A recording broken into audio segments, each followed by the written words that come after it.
The Indian IT sector, which reported a strong revenue growth in financial year 2019, also saw some challenges in the margins. Now, this trend is expected to continue in FY20, while on the other hand, the telecom sector saw a year of consolidation and is expected to report a revenue growth in FY20. To discuss this and to provide more insights, joining us now is Parag Gupta from the Morgan Stanley Annual Conference. So, sir, I'll start off with the IT sector first. Now, the top 5 Indian IT firms, how different were the recent deal wins compared to the deals wins that we have seen a year or two ago, and what are the areas that we are seeing the gradual shift in client preferences coming in right now?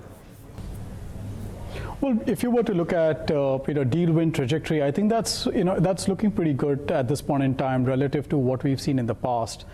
There would be some shifts happening between geographies, between the US and Europe, etc. But what we've generally been seeing, based on our own studies of markets and our channel checks with industry experts, is that Europe generally seems to be kind of ticking up, and there's been some amount of pressure in the US.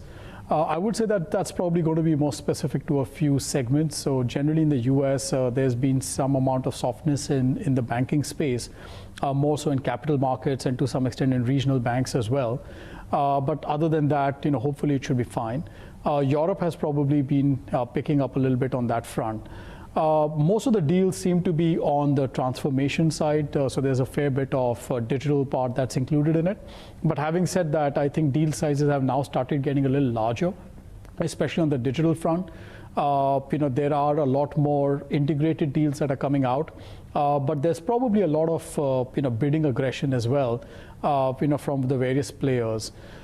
You talked about what is the fabric of these deals. What we understand is that there's a fair bit of spends that's going into change the business, and this is mostly getting funded out of run the business spends. So there's a bit of pressure on the run the business side. There's a bit of incremental spends coming on the change the business side. So depending upon which vendor is positioned in the various buckets, is the one where growth rates are likely to be different. On the banking and financial vertical, now Cognizant has reduced its guidance sharply, though owing to challenges specific to itself. But do you expect the top 5 Indian IT companies to also see some challenges in this vertical?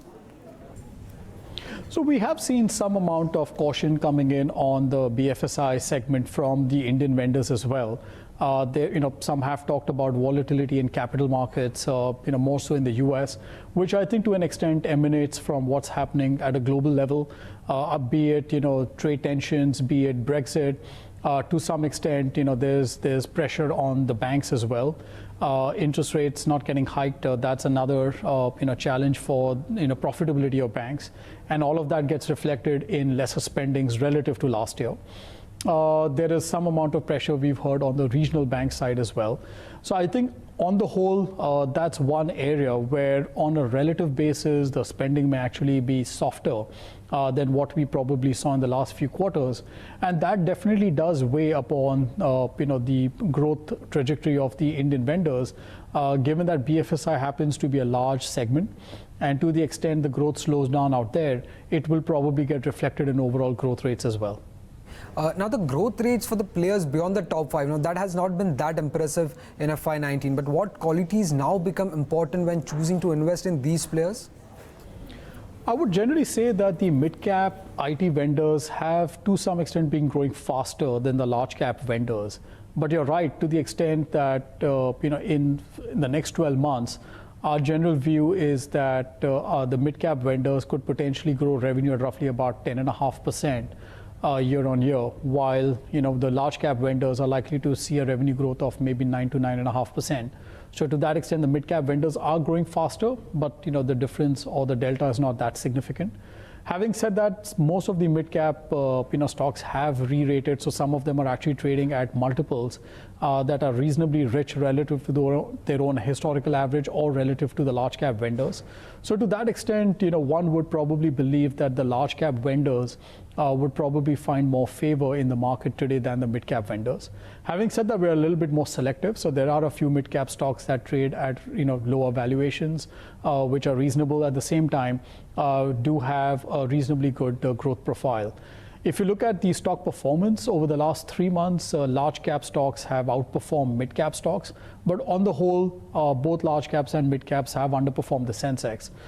That's, I think, something that's a given, especially post the election results. But having said that, there is still a reasonable amount of demand that we see coming in for quality stocks in the IT services space. Now, talent crunch and high manpower cost was one big issue in FY19. So do you expect this to stay around for some time? And should investors expect margin pressures to continue for IT companies? I would say, looking at the trends that we saw over the last 12 months, and if you actually look at it more closely in the fourth quarter numbers, which is the March quarter numbers, we did see margin pressures coming to the fore, and they're probably likely to persist as well based on what companies are either giving in terms of their commentary or in terms of their outlook on margins.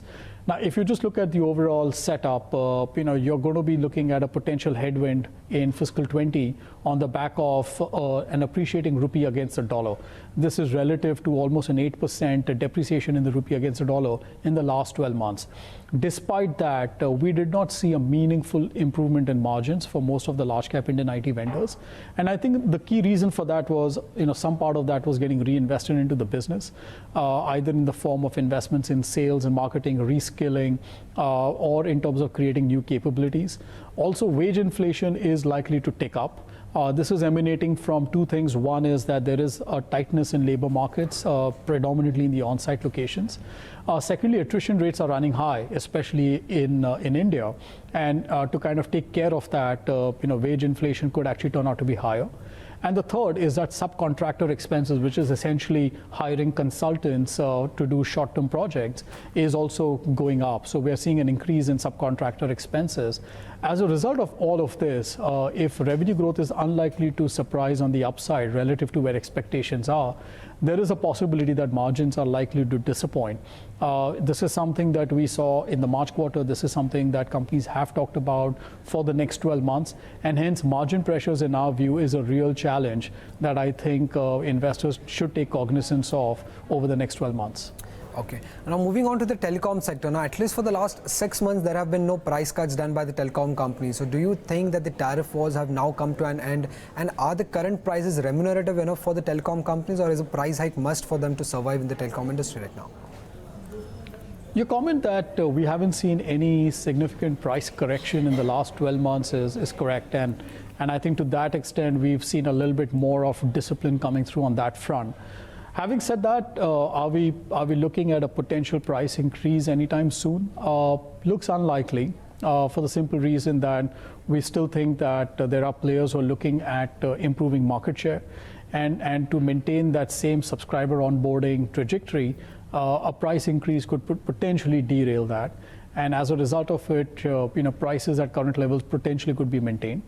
Having said that, we have seen minimum recharge plans being introduced. So to that extent, the lower base of subscribers is seeing an upward movement in their pricing, and that's to some extent also improving the ARPUs for the incumbent operators. I would say that the focus at this point in time, based on what companies have been saying, seems to be still on gaining market share on the subscriber front. Trying to bring in a lot more services. At the same time, trying to improve networks to ensure that the data experience improves. I think those potentially remain the key focus areas. And obviously, to fund the investments in networks, there's a lot of focus on raising fresh equity, monetizing assets, and trying to bring down overall leverage ratios. So I think that probably is going to be more the near-term focus. But yes, at some point in time, pricing will have to move up. Return ratios have come off quite significantly. ARPUs are probably down almost 40% from about 4 to 5 years back, while data consumption has shot up significantly.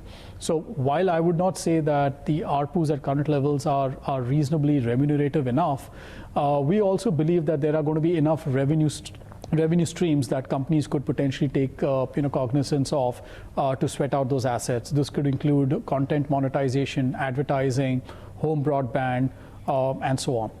Because of this minimum recharge plan that you just mentioned, there has been a substantial customer loss for both Bharti Airtel and Vodafone Idea. So when do you expect that to stabilize? And are you seeing the competitive intensity coming down a bit right now in the telecom sector?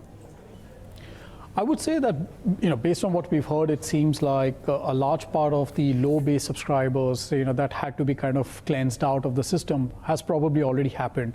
It's either happened in the form of SIM consolidation, or it's happened in the form of, some subscribers leaving the system.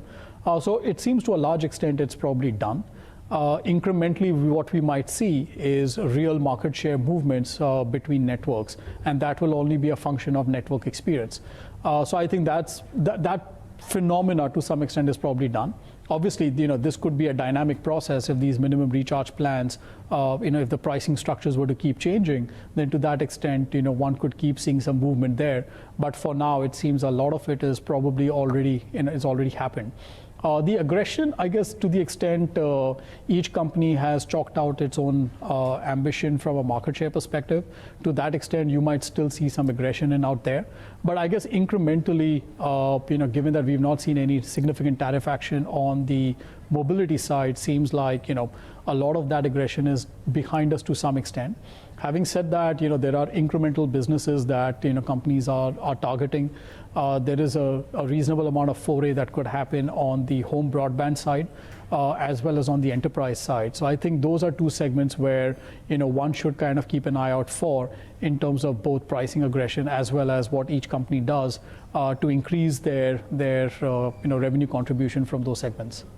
Now, given the kind of leverage that the telecom companies have on their books, what do you think should be the appropriate way of going ahead for these companies? Should they focus on deleveraging or gaining more market share? Because market share gain would lead to higher capital expenditure, which would also lead to higher leverage. So what should be the right way for going forward for these companies?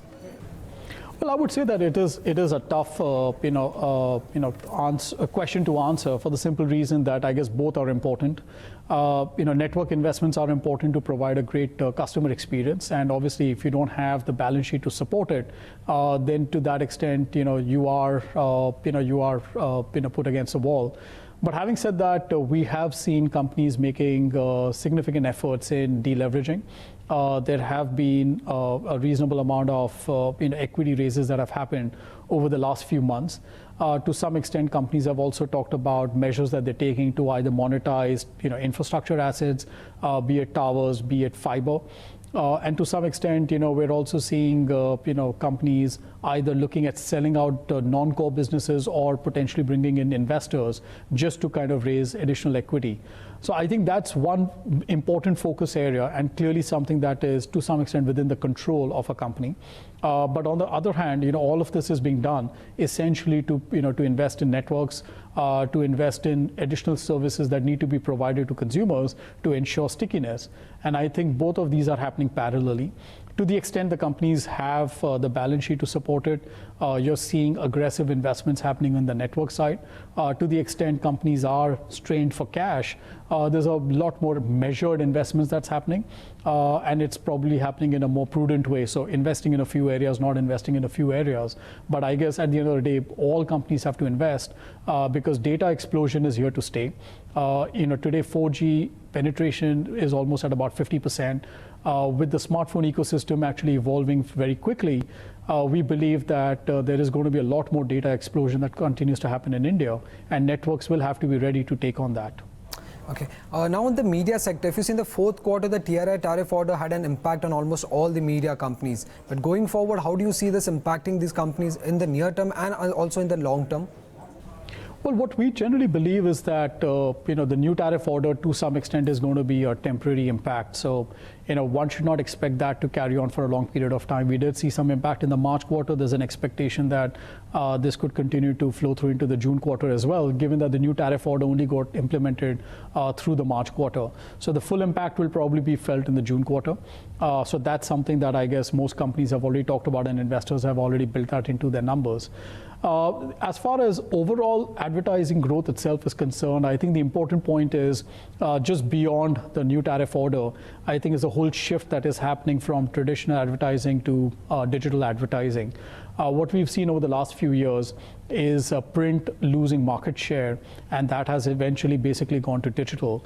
Over the last 2 years or so, we've actually seen TV advertising share as a percentage of total advertising also plateau out. And over the next few years, it'll be interesting to see how that actually starts getting channelized into digital. So to that extent, there is going to be a phenomena where overall television advertising growth could actually be slower than what it has been historically.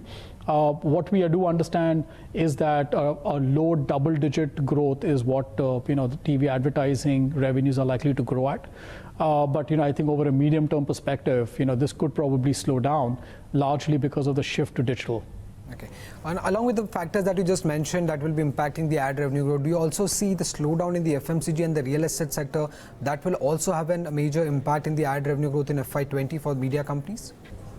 Well, the numbers that we're talking about in low double digits seem to kind of bake in what is happening across the various segments on the FMCG side or the auto side. Yeah, I mean, it is obviously based on how things are positioned today. If there is a further slowdown in spends, these numbers could get revised. But to the extent we're looking at 7% GDP growth or so, I would say that a low double-digit TV advertising growth seems to be in the bag for the moment. To the extent we see improvement coming in from other segments, could be from the internet space or from any other space, that could potentially provide some upside surprise. But we would be happy to live with a low double-digit for fiscal 20 for now. Lastly, if you could give us some more insights on how is the content space evolving currently in the market?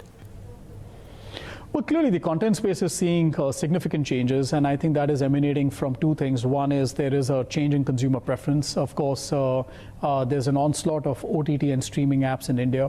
So there are two things that have happened. There's a change from long format content to short format. The second is that the type of content itself is changing.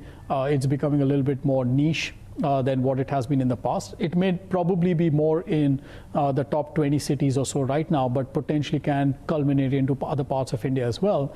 And finally, you now have new content players in the market, both domestic and international, who are coming in with significant digital experience, as well as a lot of global content too. So from our perspective, I think it's going to be an interesting 5 years where domestic content companies will not only have to think about how they're going to think about their digital strategy, but at the same time, the cost of content, the way that gets delivered, the viewership of that will all be very different. And I think that's going to be a very interesting space to kind of watch out for. Having said that, I think content remains important, not just for the media companies, but as we've seen globally, it's also becoming important for tech companies, for telecom companies, who are all trying to bundle these services together.